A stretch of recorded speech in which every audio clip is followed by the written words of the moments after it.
Okay, and incidentally, those tests aren't exactly the same as the tests that you get dispatched from. They're a student certification test thing, which is a little bit different. So this is a few little trips, you know, a couple of little things I got in here from a column that Wayne Colonna written. He's a transmission guru. Some of the other stuff I got other places, but these Teflon rings here. This is a 5R110W transmission. It's equipped with that, such as it's got a Super Duty and excursion vehicle. It might have a delayed engagement in the drive. You ever felt that? You put it in drive, you say, oh, boom, like that, and it jumps into gear like that. It reverse. Yeah, what does that usually mean? What does it usually mean? Here's everything from Brit, whatever, the credit and all that. Anyway, you look through, pick the one you want, throw the other one away. Okay. Good enough, thanks. Warm clutch. No, if it does that, it usually means it's low on fluid. If it's first, when you get in one, the first thing in the morning, it's cold, you put it in gear and it just sits there for a second, boom, that means you need to check the fluid level. Now, as it warms up, you probably won't do it because the fluid level comes up as it warms up. You know, transmission fluid expands when it warms up. But anyway, also you may have a shutter on takeoff, and that's happened enough times that ATSG, transmission people, has produced a bulletin about it, and it recommends using solid endless Teflon rings used on 4L60 pump stator support on the forward clutch drum instead of the step cut rings that comes with it. These are the Teflon rings they're talking about right there. Now, in order to put those rings on there, you got to stretch them over there. You know, and tool that you stretches them over and pops them in place. Then you got to resize them, and you put this thing down over them, and it squeezes in and pushes them back in there. It's aggravating, you know, even on those other ones. But it's not. If it's an endless ring, it's a continuous ring. You got to see if you're going in there and that land with it, it's going to have to stretch over there and go in place. And you can't put it together with those rings swelled out like that. That's why you got to have it resized. You check your pressures though, and you inspect. The bulletin does say to check and verify line pressure first. Line pressure and line rise problem may indicate a faulty pressure control solenoid, sticking PR valve, boost valve, bad filter, or a faulty oil pump. Anything that is going to affect your pressure will be the pump. Now, what does the pressure regulator valve do whenever, if you've got a pressure regulator valve, that's basically what lets you have pressure. You know, if a positive displacement pump is moving oil, if there's not a pressure regulator valve to squeeze a spring and open a port, you're typically not going to have any pressure. As a matter of fact, if that spring breaks and that port's open all the time, you're going to move fluid, but you won't have the pressure you need to do anything. So you can't have pressure regulator valve stuff. One time there was this Cadillac Eldorado diesel that came in over there at the Ford place. I don't know what in the Sam Hill it was doing in the Ford place, but the guy had run over a muffler that was laying in the road, busted his transmission housing. And so what I had to do is I had to pull the transmission out of that Cadillac and replace the housing. And when I put it all back together, you know, you're trying to beat book time and all that kind of stuff. I remember I paid 20 hours to do what I did. But when I put it all back together, it wouldn't pull. And then I looked back over there at the other case, and I had forgotten to put the pressure regulator valve in. And so I didn't have any pressure. It wouldn't go anywhere. I had to pull it back down and, you know, stick that up. It wasn't hard to do, but inspect the molded piston and seal ring area in the center support. Now, the center support's the part of the transmission right in the middle that carries everything. Now, the center support is makes everything strong, because if you've got that long bunch of gears going through there with no center support, you know, they're liable to be doing all this kind of stuff in the middle.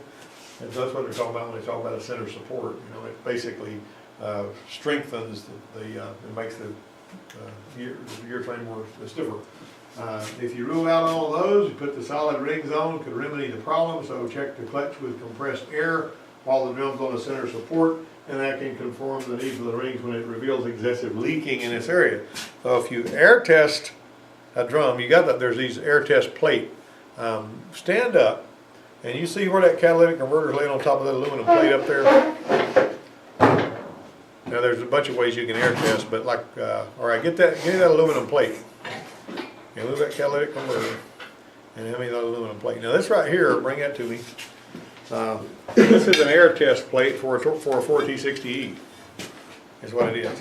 And what you do is you take your valve body off, put your gasket under there, and you bolt this down. And this actually tells you where you can put air and what's supposed to happen. And if you are putting it where a clutch is, you go thump, thump, thump, and it does that, that's fine. But if it goes psh, when it's supposed to be applying a clutch, you found you a problem, haven't you?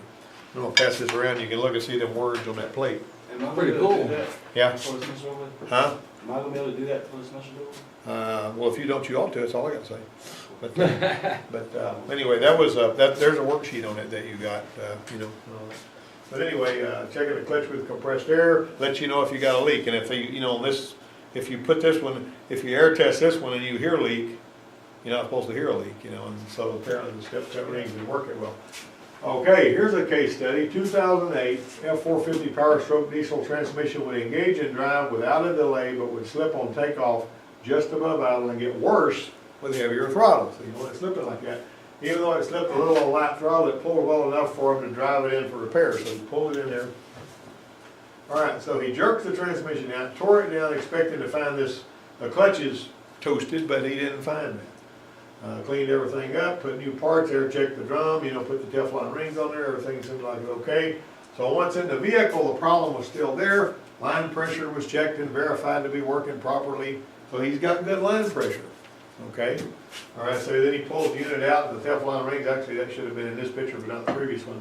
The air check was a lot better, so he figured he had solved it. Wrong.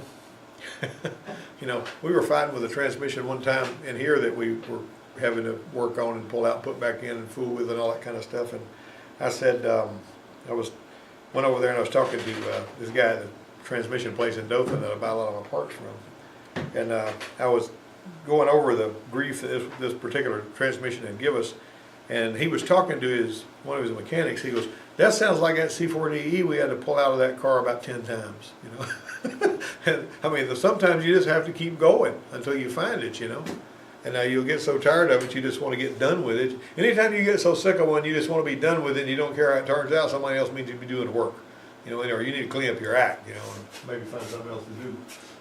But anyway, so what he found out was, he looked at the drum when he pulled it out again and he noticed a crack right here. And the only time that crack would open up was when pressure was applied. You can see how easy that would be to miss, right? You know, so you gotta really, really, really look careful. I've seen this kind of thing before. I've got a picture of it. I would have missed that. Huh? I would have missed that. Yeah, well, he missed it too, and this guy was a transmission guy, you know? So the drum cracked the way it did, not a common failure, but I have seen similar stuff before on aluminum pistons and stuff. They would crack it when it spreads out. The pressure it's supposed to be applying, it goes somewhere else, you know? All right, here's the 2010 Volkswagen CC 2-liter. Now the dual clutch direct shift is a peculiar transmission that's starting to catch on around here now. I mean, there's been some issues with it in this country, so, but it doesn't mean it's going away. What it is, you got no torque converter, it's automatic, and it's got 2 input shafts and 2 clutches. Yep. And so basically, it does all of the shifting for you. Notice the inside of that transmission looks like a manual transmission. It's an automatic transmission, but it shifts like a manual, and it shifts.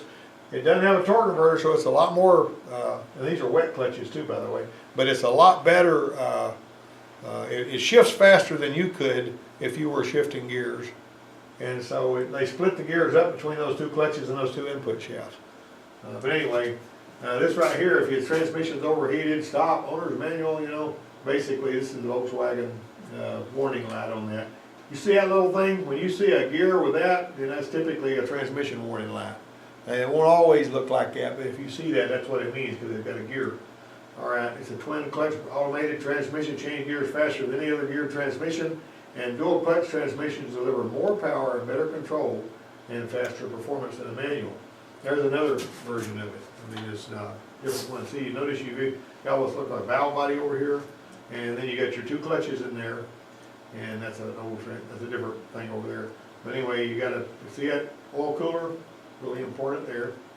Well, That's an eagle. you say wet clutch, that's covered by the transmission fluid.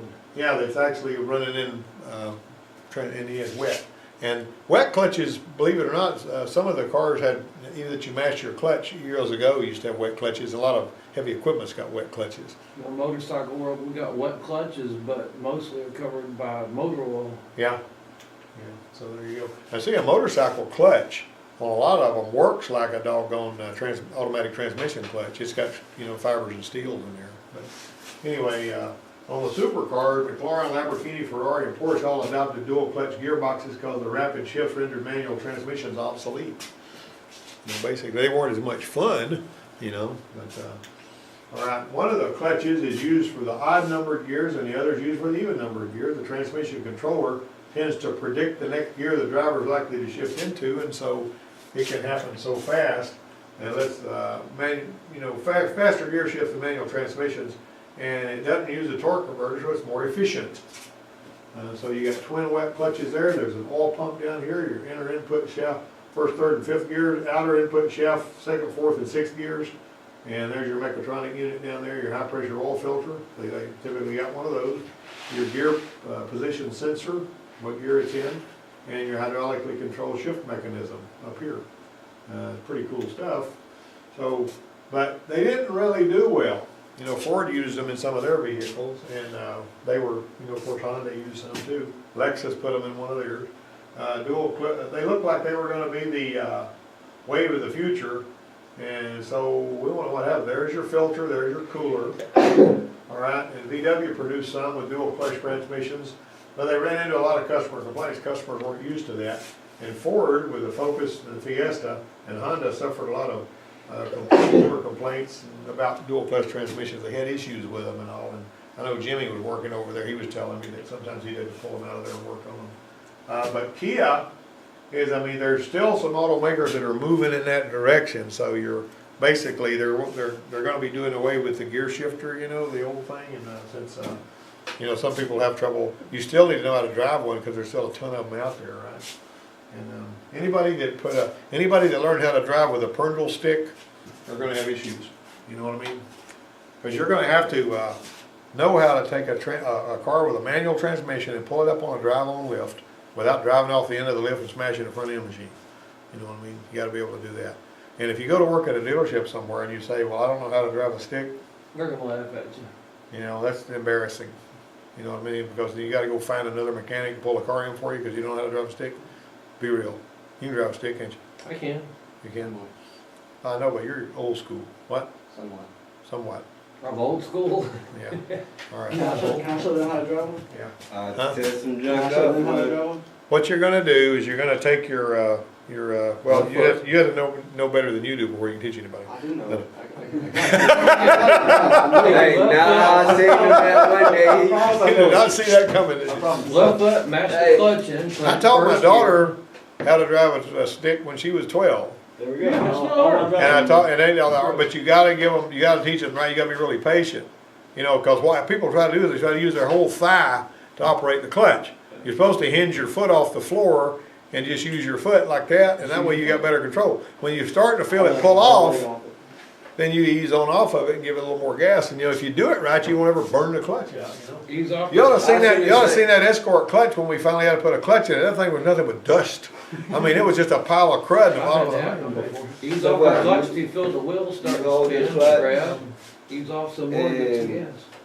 When you You don't jerk your foot off the clutch when it starts to move. You ease it, ease. see Yeah, what if you jerk your foot off the clutch, and what people will do is as soon as they feel it starting to move, they'll just snatch your foot off. Yeah, And it makes you look dumb, okay? Hey, no, I said, promise. Back to the VW, okay, heat exchanger. Right here, we got cooling in, cooling out. Right here, this is like a little radiator.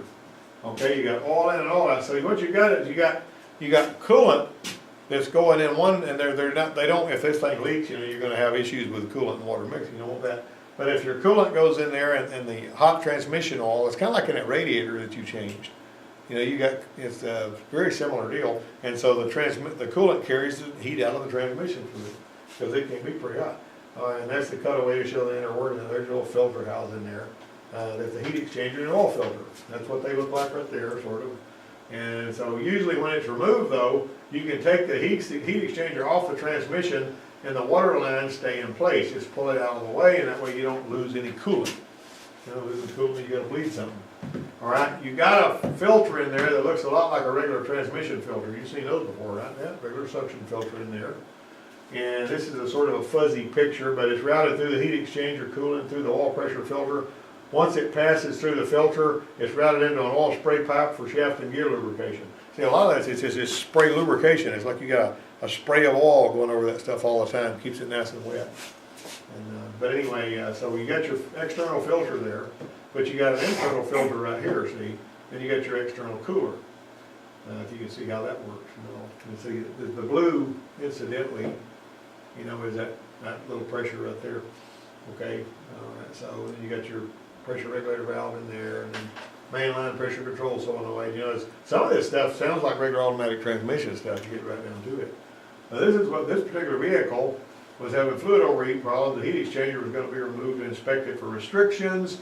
That would entail disconnecting the water lines so to pull a filter off, and this is what they found. The filter was coming all to pieces in there, loaded with dirty fluid, and the material was extremely deteriorated, and that's not good. When you screw it out, it's one of them cartridges, you know, kinda like you see them.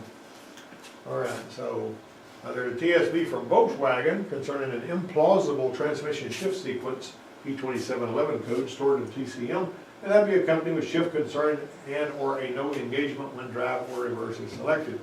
And debris in the clutch assembly causing too much drag torque from the multiple clutch. And it explains if the only code stored has over 19,000 miles, the clutch drum assembly needs to be replaced. And that's what it's all, see, it's all tore apart down there where you can see that, you know, clutch drum assembly. All right, if you got a transmission that's blowing fluid, and what I mean by blowing fluid, my son was driving you know, years ago, not long after I came to work here, I bought a 1984 Little Marquis. And, you know, of course, I came to work here in 2001, so the car wasn't quite as old then as it would be now, right? And it was a car that I bought that some guy worked at a parts house, and he had spent a lot of money buying parts from the parts house and putting them on there, and it wouldn't run and all that. And so I took it home, found out the catalytic converter was clogged up, you know, and I got all that fixed. I gave it to my son to drive when he was like 19, and he would drive it, and I'd be following him back from Dothan, and all of a sudden, I would see a bunch of misty transmission fluid coming out of the back of the car, and it would get all over my car. And what we did, that was got a headed modulator valve on it, you know, because of the transmission that was in it. And so we put a transmission cooler on it, because the transmission cooler was in a radiator like the one that you changed, and also put a modulator valve on there and replaced the fluid, and everything was okay. Now what happens a lot of the time, and I will talk about that a little bit more in a minute, is the crud that, have you ever took the drain out of a radiator and no coolant would come out? You ever have that? Yeah. That's annoying, isn't it? I mean, you're wanting to drain the coolant and it won't come out. Well, why won't it come out? It's all nasty. Under vacuum. No. Oh, come on, Big Brad. But there is, there is the crud and that rust piles up in there. And it may pile up in there so much that half of the transmission cooler is submerged in this junk. And so the transmission is trying to overheat because the cooler is not getting any coolant flow around it. So you can either replace the radiator or put an external transmission cooler. The modulator valve with that vacuum line going to it, if you pull that modulator valve and you see you see fluid there, you need a modulator valve anyway. Anyway, we did that, put a cooler on it, changed the fluid, and put a modulator valve, stopped all that. But pump cavitation is a biggie. If the transmission pump can suck air past the torn or missing filter seal, listen to this, we talked about this before. If you're servicing a transmission and that seal is compromised, or you fumble around, if it's got a little sealing gasket and you leave that off of there because you think it's BI8 or something like that, what happens is it can pull air past that. And where does the air go in a centrifuge? Right to the middle, right? Because in a centrifuge, gravity's on the outside. So the air goes to the middle, you burn torque converter up and cause other kind of stuff, but it can heat things up. Where's the heat made in an automatic transmission? In the torque converter, right? So when the fluid leaves the torque converter, it goes to the cooler, comes back, goes into the sun, and it picks it up again. Well, the long and the short of it is, you want to make doggone sure you don't make an air leak so that it can pull air in there. That's got to be a good solid seal in there. All right, so the fluid will become aerated, rise up, and blow out the vent or fill tube. You know, that foams up and all that. All right, if you overfill it because of a wrong dipstick or bad service practices, you can do it. Remember, I told you guys about the one where that didn't have a dipstick. If they don't have a dipstick, too many people will just pour some in there because they feel like too much is better than not enough, right? And that's the problem there. On some of these Mercedes transmissions, and they'll be like in late 2000s Dodge Chargers, you're basically got a special tool that you can buy. Dorman's got a part number for it. It's like $13. And it's got millimeter markings on it. And you got to get the transmission to a certain temperature and go buy a graph they got in the shop manual. So when you stick it down in there, it actually goes down in there and touches the bottom of the transmission oil pan, and how many millimeters deep it is at that transmission temperature, is what you're supposed to have, you see. And rather than just dumping a bunch in there, you know, yeah, they wanna make sure, huh? Mine doesn't have one. Yeah, well, there is a way that you can check it, you'll have to stick out your tongue. All right, so, but anyway, you might notice too, what is the meaning of this and this? Hot and cold. Cold transmission fluid, when you fill it up cold, it's gonna be way down there. Hot's up here. If that transmission is cold, hello, hey, you got it. Yes, ma'am. All the parts in it? Not a problem. Okay, that's Phyllis bringing the Cadillac. Okay, so we got who wants to work on Cadillac? Nobody wants to work on the Cadillac? I'll volunteer. Yeah. Am I going to fix the Cadillac? What's wrong with it? I'm not gonna tell you that. I just wanna know if you're gonna work on it. Yeah, You're bogged down on the Dodge truck, man. so, And when you get through with the Dodge truck, you just gotta finish that up real quick. You should have seen him when he pulled that valve cover off, and as soon as he wrestled it off of there, I said, okay, put it back on, and he was like, you know, I thought he was gonna shoot me or something. Anyway, another cause is overfill transmission. So if somebody has poured too much transmission fluid, wrong dipstick can find its way in there. You remember I told you when you're going around a curve, and it goes into neutral, and then it catches again, that's because you just add another quart of fluid? Because a lot of times somebody put the wrong dipstick. You know, dipsticks laying around on a bench, a bunch of guys working, somebody can grab the wrong dipstick and put it in there, and you can have one that has got too much fluid and the other one's got not enough because somebody put the wrong dipstick in there. You gotta pay attention to that.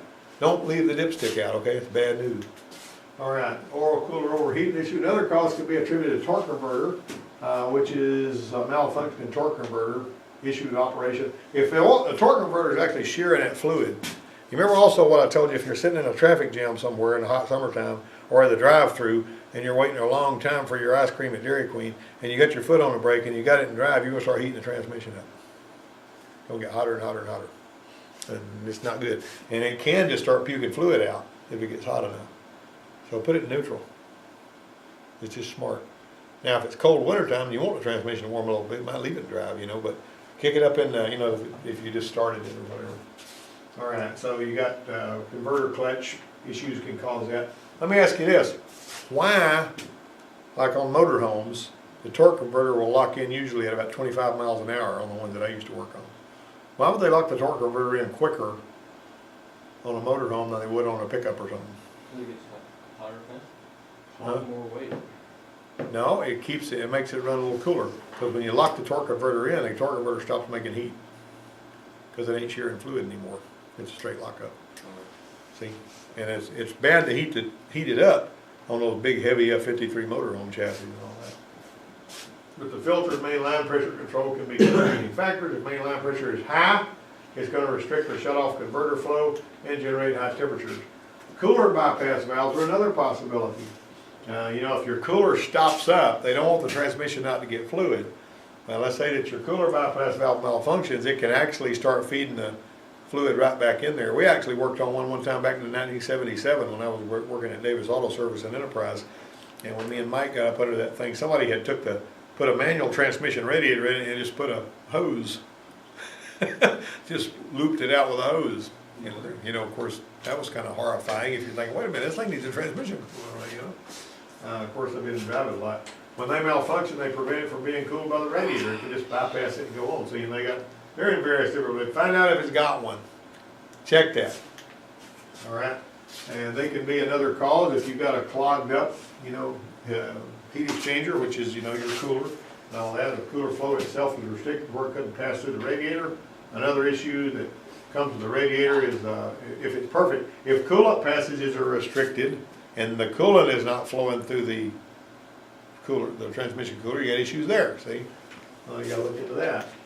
All right, here, seal the filter right. Well, I told you earlier. Something else you need to think about when you're servicing the transmission is don't over tighten the gasket. Now I love these reusable gaskets, get that little metal inserts on them in there. You can use, I always use those if I can because I really like those. But if you've got a gasket you're using like one of these rubber ones, and I hate the cork ones, they've just about gone away now, they're putting rubber ones. But you can over tighten that gasket so that it leaks. We'll be particular about that. If you've got bolts, you know, up in there that have stripped out the holes, like the one on that Nicholas did over there on that Taurus and all. You just about gonna need to helicoil those holes and put some bolts in there that'll bite that gasket, cause you don't want it drip, drip, dripping when it leaves. Especially if you worked on it and it wasn't leaking and now you're through with it and it was leaking. Use a temp gun wherever possible to make the fluid, make the cooler bypass it. There was a relative of mine that took a transmission to the Ford place when I was up there back in the 80s.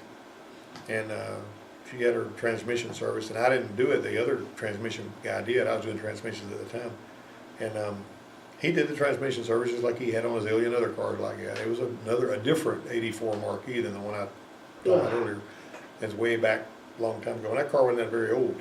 I think it was only 3 or 4 years old. But she had the transmission service. And whenever she drove down, left the dealership, and she got down to the stoplight, and transmission fluid went all over the road. And the service was just done, okay? So she limped back up to the dealership and pulled back in there with the wall going all over the ride-up area. And the service manager, since she was somebody that was related to me, didn't think much about it. Of course, she was also sort of high-strung. Anyway, I told the service manager, I said, Morris, you probably need to have a look at this thing, you know. And he kind of kicked the can down the road and said, we'll look at it in a little while, all that kind of stuff. A little bit of time went by, a little bit of time, more time went by. I went in there and says, Morris, you know, you probably ought to have a look at that thing, you know, because I didn't want her going in there. And so finally, he was doing the slow burn. She came out there and she went in his office and she was through chewing on him. He decided maybe we need to look at that thing right now. And so I raised it up on the lift. You know, he gave it back to me. I mean, because I didn't do it to begin with. Billy did it, the other guy. But when I raised it up on the lift, the transmission cooler line, where it goes in the side of the transmission, they have that little rib around there where it snaps in. It had split. And that was a long way from where Billy had worked. But see, Billy did a transmission service, and this transmission line split. I had carnal knowledge of this job, and that's why I knew that Billy didn't cause this. But it looked like it was his fault. Yeah. You see what I'm saying? And sometimes that kind of thing happens, and it makes you have it makes the customer think you're an incompetent boob. That's You know. somebody in the shop. and Yeah. stuff. So, but anyway, that's one of the things you kind of got to watch for too. Look for anything else you see wrong. But that didn't even start leaking until after she left the service lot, but it had nothing to do with anything he did, and I knew that for a fact. But anyway, all right, what'd you learn today? You have a good time? I enjoy it. All right then.